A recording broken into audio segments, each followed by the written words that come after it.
नमस्कार, मैं मनोज सैनी हूं। हमारे खास प्रोग्राम धरोहर में एक बार फिर आपका स्वागत है। आज हम उस चंबल ग्वालियर में आप पहुंचे हैं जिसकी पहचान तो अलग अलग तरह से होती है। कहते हैं चंबल में चंबल नदी बहती है, लेकिन चंबल नदी के साथ जब पुराने जिक्र का हम करते हैं तो फिर डकैत की बात भी आ जाती है। लेकिन ये क्षेत्र धरोहर से भरा पड़ा है। इतिहास के पन्नों को जब पलटते हैं तो तमाम ऐसी चीजें मिल जाएंगी जो बताती है कि भारतवर्ष और मुरैना का इतिहास रहा क्या है। मैं उस मितावली पहाड़ी की तरफ आपको लेकर चलने वाला हूं जिस मंदिर का नाम 64 योगिनी है। कहते हैं कि तंत्र का एक बड़ा स्थान रहा है और इस मंदिर की परिकल्पना के आधार पर ही पुराना लोकसभा भवन बना, जिसे संसद भवन के नाम से जाना जाता है। लेकिन है क्या आखिर इन पहाड़ियों के बीच में, इस 64 योगिनी मंदिर के बीच में? तो आज समझने का प्रयास करूंगा और आपको समझाना भी चाहूंगा, क्योंकि मजा लीजिएगा, आनंद लीजिएगा भारत के इतिहास का, मुरैना के इतिहास का और इस धरोहर का। मध्य प्रदेश ऐतिहासिक धरोहरों से भरा पड़ा है जिनका अपना महत्व है।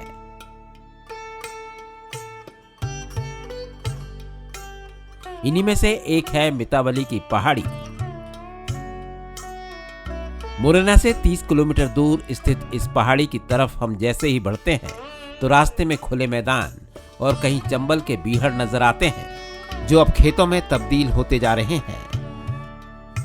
देखते ही देखते हम पहुंच जाते हैं उस धरोहर के पास जिसे हमें समझना है और आपको बताना है।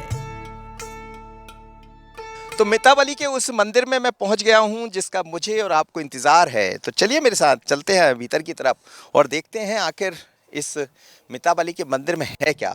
64 योगिनी मंदिर की बात कही जाती है, लेकिन कैसे योग होता होगा, कैसे तंत्र की विद्या होती है।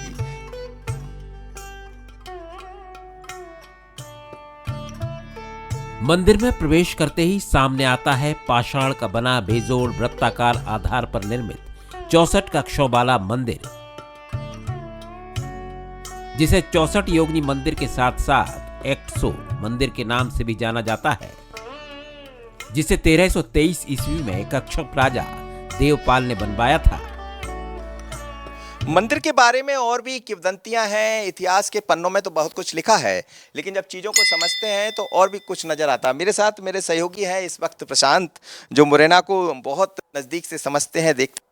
प्रशांत, क्या कहा जाता है? लोग कहते हैं कि यहाँ एक दिन में साधना हो जाया करती थी। क्या कहते हैं लोग यहाँ के? देखिए, ये जो मितावली का मंदिर है वो चंबल की धरोहर है और ये चंबल के लोगों के लिए गर्व की बात होती है। कहा जाता है जब तक्षशिला यूनिवर्सिटी के समय का ये मंदिर बताया जाता है और उस समय जो लोग तक्षशिला में पढ़ते थे वो प्रैक्टिकल करने के लिए और साधना का उपयोग करने के लिए यहाँ आते थे। कई रात यहाँ साधना करते थे। जो महादेव का मंदिर है, जहाँ कहा जाए तो हर जगह हमको एक शिवलिंग मिलता है, लेकिन इस मंदिर के अंदर 2 शिवलिंग है।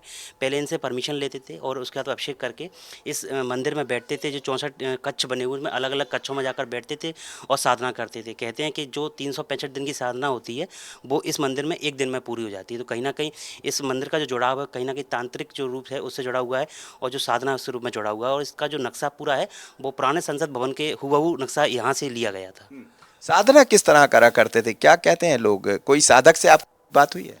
देखिए, पश्चिम बंगाल के तमाम जो साधक थे वो यहाँ आते थे। कई बाहरी देशों के हमने साधक हैं, उनसे बातचीत की है तो बताते हैं कि जो साधना बाहरी राज्यों में या कहीं बाहर जो होती थी वो एक रात में यहाँ हो जाती थी। और यहाँ जो साधना होती है वो इतनी, कहा जाए, इतनी शक्तिशाली होती है कि जो तांत्रिक होते हैं वो किसी भी क्रिया को करने के लिए यहीं आते थे और यही वो सबसे उपयोगी जगह ये मानी जाती है। देवपाल कछवाया जो बेल्ट के यहाँ ग्वालियर में राजा थे, उनका यहाँ शिलालेख है। तो इसको तांत्रिक यूनिवर्सिटी भी क्या बताई जाती है। क्या तांत्रिक यूनिवर्सिटी थी तो बड़े बड़े साधक आकर के यहाँ तंत्र विद्या सीखते थे। जो यूनिवर्सिटी थी तो उनको शिक्षा भी दी जाती थी, जहाँ लोगों को तांत्रिक जो भी शिक्षा के मानदंड रहे हों उन मानदंडों के आधार पर उनको तांत्रिक शिक्षा दी जाती थी। बताते तो ये है कि अब भी लोग वहाँ कुछ विशेष पर्वों पर कुछ तांत्रिक आते हैं और वहाँ पर अभी भी सिद्धि करते हैं। मंदिर को जब गौर से देखेंगे या मन को थोड़ा स्थिर भाव में लाएंगे तो अलग ही एहसास होगा। वजह है यहाँ निर्माण के समय ही सूर्य के अक्षांश और देशांतर का ख्याल रखा गया है, जो यहाँ आने वाले साधक के मन में ऊर्जा का संचार करते थे। 64 योगिनी और उनके साथ ही हर एक कक्ष में शिवलिंग। इस मंदिर के प्रांगण के बारे में कहा जाता है कि 64 योगिनी मंदिर है यहाँ। और आप देखिए, मैं जहाँ से गुजर रहा हूँ, छोटे छोटे जो मंदिर नुमा ये स्थान बने हैं, ये 64 योगिनी है। यहाँ 64 योगिनी यानी 64 देवियाँ जो योगिनी के रूप में जानी जाती थी, उनका ये स्थान है। ऐसे इसके चारों तरफ जब आप घूमेंगे तो आपको नजर आएगा कि किस तरह इसकी कल्पना की गई होगी। कहा तो ये भी जाता है कि इसका निर्माण ज्योतिषीय आधार पर हुआ, काल गणना के रूप में भी इसका इस्तेमाल होते रहा है। लेकिन 64 के साथ एक 65वां मंदिर यानी जिसे योगिनी का मंदिर भी कहा जाता है, कुल मिलाकर 65 यहाँ योगिनी मंदिर हैं जिनमें जिक्र होता रहा है यहाँ की पुराने इतिहास का, यहाँ के तंत्र का, और कहते तो ये भी कि यहाँ से ज्योतिष की शिक्षा भी ली जाती थी। दरअसल ये स्थान तंत्र क्रिया के लिए जाना जाता है। जब साधक यहाँ पहुंचते थे तो इन्हीं योगिनियों के सामने बैठकर अपनी साधना को सिद्ध करते थे और यहाँ आसानी से काम भी हो जाता था। इसलिए एक दौर ऐसा था जब बड़ी तादाद में योगी यहाँ नजर आते थे।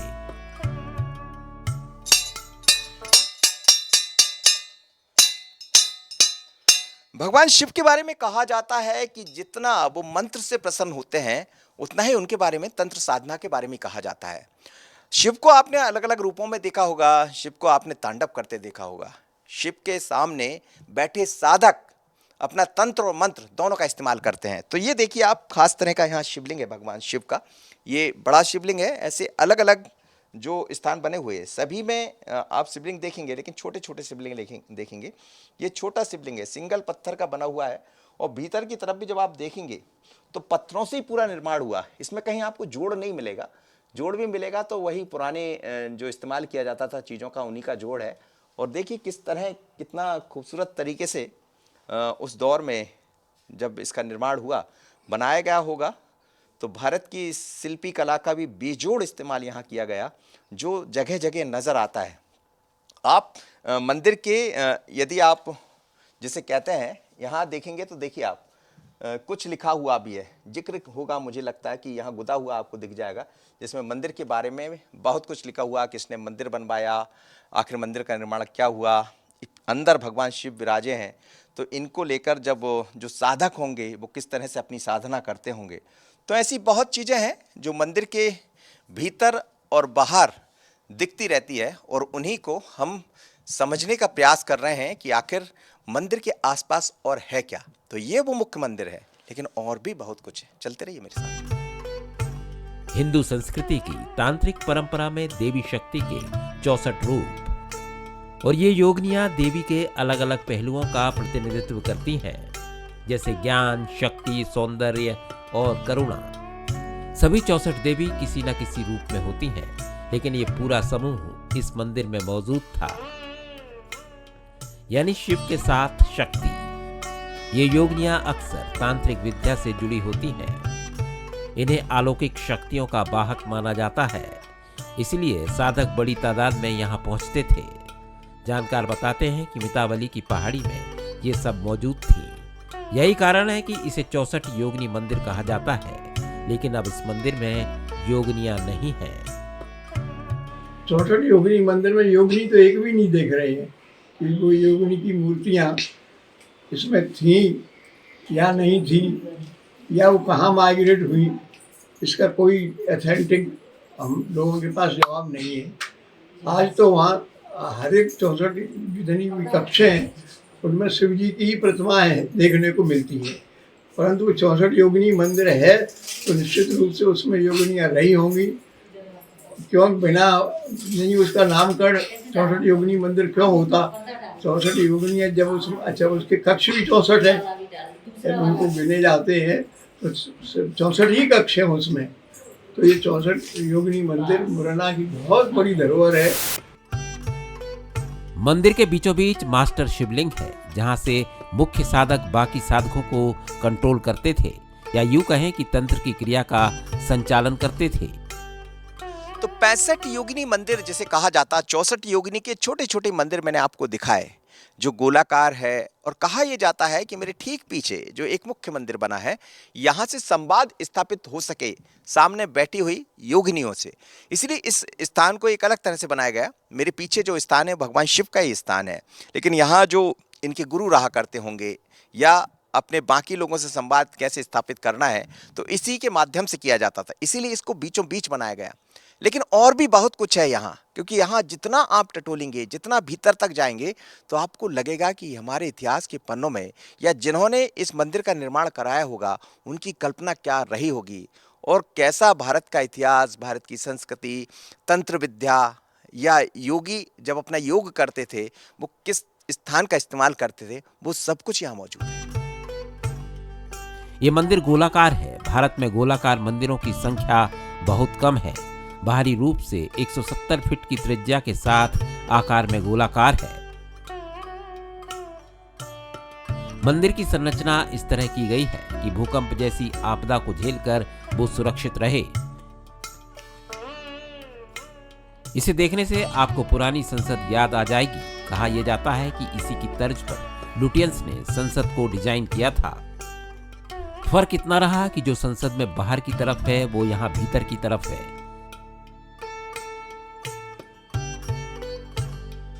जब इस मंदिर के भीतर जाते हैं तो समझ आता है कि किस तरह मंदिर का निर्माण हुआ होगा और भगवान शिव यहाँ विराजे हैं जिनका जिक्र हम करते रहते हैं। लेकिन बनाने के पीछे यदि आप मकसद भी देखेंगे और कला का एक जोरदार जिसे कहते हैं नमूना देखेंगे तो वो इस मंदिर में नजर आता है। सिंगल पत्थरों से बनाया हुआ है, पत्थरों की छत है, पत्थरों की खिड़कियां हैं और जिस खिड़की से मेरे कैमरामैन मुझे दिखा रहे हैं अश्विनी, वो भी एक खिड़की है लेकिन वो सिंगल पत्थरों को काट के बनाई गई है।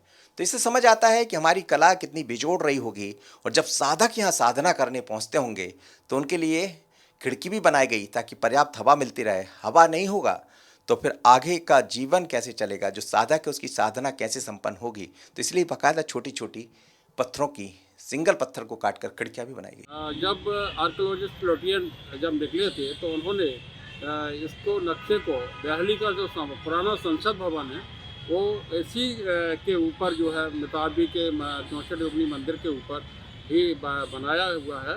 और इसमें और उसमें विशेषता अंतर केवल इतना है, जो मिताबली में अंदर की ओर है वो पार्लियामेंट में बाहर की ओर है, वहाँ बाहर है वो इसमें अंदर है। इस तरह से ये बहुत बड़ा प्राचीन पुरातत्व महत्व का बहुत ही अच्छा स्मारक है। यहाँ पर कई संख्या में पर्यटक लोग यहाँ आते हैं। और ये स्थान गणित और ज्योतिष का विश्वविद्यालय भी माना जाता है। जानकार बताते हैं कि पहले लोग यहाँ रहकर इनकी शिक्षा प्राप्त करते थे। जब ओम का उच्चारण किया जाता है तो यहाँ पर वाइब्रेशन अपने आप दिखाई देता है कि कोई दैवीय शक्ति है यहाँ पर। और इस तरह के यहाँ पर जो योगिनी और लिंग जो मैंने अभी बताया, ये विशेष पूजा मतलब तांत्रिक पूजा के लिए इनका उपयोग किया जाता था। आज भी किया जाता है लेकिन अभी तंत्र क्रिया खत्म हो गई है। तो एक बड़ा एक विश्वविद्यालय भी रहा होगा इस तरह से कि यहाँ पर तांत्रिक विश्वविद्यालय भी बोला भी जाता है इसको। मंदिर की कई खासियत है। कक्ष जब बनाए गए तो ये ख्याल रखा गया कि जो भी यहाँ आए वो झुक के इनमें प्रवेश करे, यानी अपने आराध्य को सम्मान दे। गलियारे की ये विशेषता है कि इसमें कितना भी छोटा आदमी हो चाहे लंबा आदमी हो, सभी झुक के जाया जाता है। ये सब देवीय जो इसके जो वो थे उसी का ये परिणाम है कि उसमें जो सभी देवियों के सामने या शंकर या कोई भी होता है तो उसमें झुक के ही निकला जाता है। मितावली की इस धरोहर को देखने हर वर्ग के लोग पहुंचते हैं। कोई जात समाज की बात नहीं होती, बल्कि इसके महत्व को दूसरे धर्म के लोग भी समझते हैं। हमारी मुलाकात कलकत्ता के एक शिक्षक से हुई जो अपने बच्चों को बता रहे थे कि हिंदुस्तान में क्या क्या है। 64 योगिनी मंदिर की चर्चा मध्य प्रदेश में नहीं बल्कि देश और दुनिया में होती है और इसीलिए कई बार जब दूर से लोग, खासकर इतिहास को जानने वाले, चीज़ों को समझने वाले, अपनी पीढ़ियों को बताने वाले लोग यहाँ पहुँचते रहते हैं। सर आप कहाँ से आए हैं? हम कोलकाता से आए हैं, वेस्ट बंगाल। मेरा नाम है मोहम्मद शहीदुल्लाह। मोहम्मद शहीदुल्लाह साहब, तो कैसे आप क्या करते हैं यहाँ, कैसे आ गए कोलकाता? टीचर हूँ। तो एक वो किस्सा मैंने एक किताब में पढ़ा था इसके बारे में, और मेरे एक दोस्त बहुत पहले आया था, उसने बोला था कि बहुत अच्छा जगह है, इसीलिए हम घूमने के चला आया। बहुत अच्छा लगा, बहुत सुंदर है। क्या पढ़ा आपने और क्या जानते, चूँकि आप तो शिक्षक भी हैं? वहाँ हम तो इंग्लिश के टीचर है, वहाँ पे बोला था जी एक यहाँ पर जो टेम्पल है वो टेम्पल बहुत पहले बना हुआ था, उसके स्ट्रक्चर से ही मेरा संसद जो भवन है हमारा जो, उसका पहले स्ट्रक्चर यहाँ से ही करा था, कॉपी हुआ था। इस तक पता था मगर। अच्छा। कोलकाता की चर्चा इन दिनों खूब होती रहती है, बाकी चीज़ों में हो रही है। एक तो वहाँ पे जो कांड दिखाई दे रहा है, आप एक शिक्षक है और आप उस वर्ग से भी आते हैं जिस वर्ग को लेकर भी आजकल बहुत चर्चाएं होती रहती है। फिर भी आप क्या पुराने इतिहास को समझना चाहते हैं, भारत के इतिहास को, भारत की चीज़ों को कुछ बदला जा रहा है? छात्र समाज को भारत के बारे में बहुत जानना चाहिए। जो प्राचीन सभ्यता है उसके एक तो हमारे देश में भी है ना, तो इसीलिए हमारा जो सिलेबस है, स्ट्रक्चर, उसमें थोड़ा और ज़्यादा इम्पोर्टेंस देना होगा।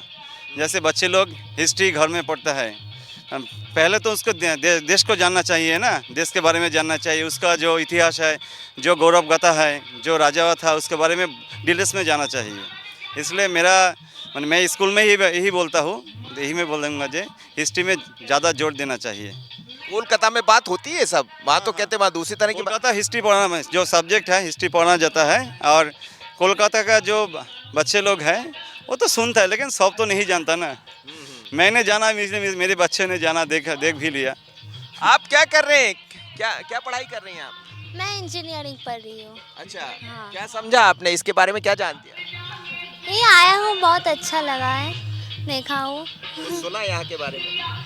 नहीं, मैं तो आकर ही जाना हूँ, जो कुछ भी क्या जाना है आपने? हाँ, ये जो पापा ने बोला वो सब। पापा ने क्या समझाया?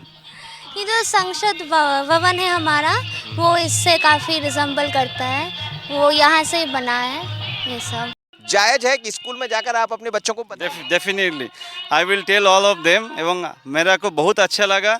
मैं तो अपने आंखों से ये देख जा रहा हूँ, इसीलिए मैं तो डिटेल्स उसको बोलूँगा, और मेरे जो कलीग्स है, दोस्त है, उसको भी बोलूँगा इसके बारे में। हम ग्वालियर घूमने आए थे, तो आसपास की जो भी ऐतिहासिक वस्तुएं हैं, तो इसके बारे में कुछ पढ़ा। तो क्या पढ़ा यहाँ के बारे में, क्या पढ़ा? नाम पढ़ा, बहुत डिटेल कुछ नहीं पढ़ा, पर अच्छा लगता है। पुरानी चीज़ें जो रखी है, गवर्नमेंट इस पे मतलब काफ़ी एफर्ट्स ले रहा है ये चीज़ें संभाल के रखने में। कैसा लग रहा है यहाँ आकर? बहुत अच्छा लग रहा है। मेरे ख्याल से अभी भी शायद रेस्टोरेशन वर्क वगैरह चल रहा है यहाँ पर, तो अभी अब हम और जानकारी देने की कोशिश कर रहे हैं इस जगह के बारे में। आपको लग रहा है कि हम लोग को जरूरत है कि हम अपने इतिहास को समझें? बिल्कुल बिल्कुल। देश के बाहर भी 64 योगिनी शिव मंदिर की चर्चा होती है, इसलिए बड़ी तादाद में पर्यटकों का आना जाना लगा रहता है, जिसमें देश के साथ साथ विदेश के पर्यटक भी मिल जाते हैं।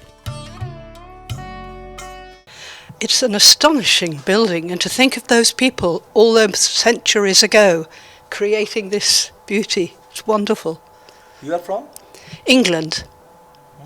Oxford in England. I've been wanting to come for many years, and it doesn't disappoint. It is the extremes, the opulence and beauty, the poverty, the agriculture, and the animals everywhere. Cows, monkeys, dogs, all in the streets. It's not like England. history, India is history? I don't know very much, but we have bought a book. You know William Dalrymple, The Golden Road? It's a new book, and it's the history of India going right back to the beginning, and we're reading that. 64 योगिनी मंदिर के नज़दीक जब पहुंचते हैं और जिस पहाड़ी पर ये मंदिर बना हुआ है, वहाँ से जब चंबल, ग्वालियर और मुरैना के बाहरी स्वरूप को देखते हैं तो बहुत खूबसूरत नज़ारा दिखता है। बरसात के मौसम के बाद हम यहाँ पहुँचे हैं। जाहिर है कि हर जगह हरियाली भी है, लेकिन ये बताता है कि कैसा ये क्षेत्र रहा होगा, हरा भरा। आप देखिए कि दूर तक मैदान ही मैदान आपको नज़र आते हैं, लेकिन बहुत खूबसूरत जगह जगह आपको हरियाली दिख जाएगी। खेतों में इस समय फसलें, चाहे हम बात करें धान की, सोयाबीन की, या यहाँ पर बाजरा भी खूब होता है, वो भी इन पहाड़ियों के मार्फत आप देखेंगे तो बहुत खूबसूरत लगता है।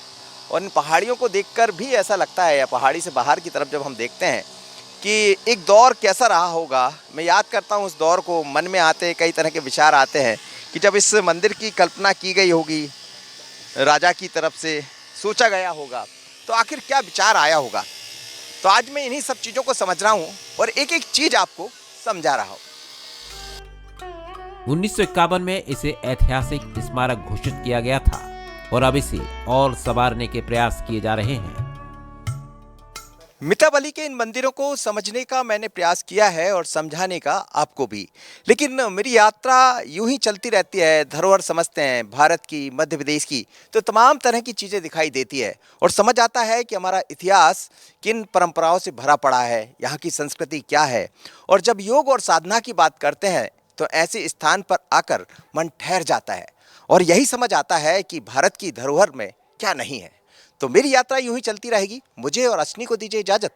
बने रहिएगा बंसल न्यूज़ पर। नमस्कार।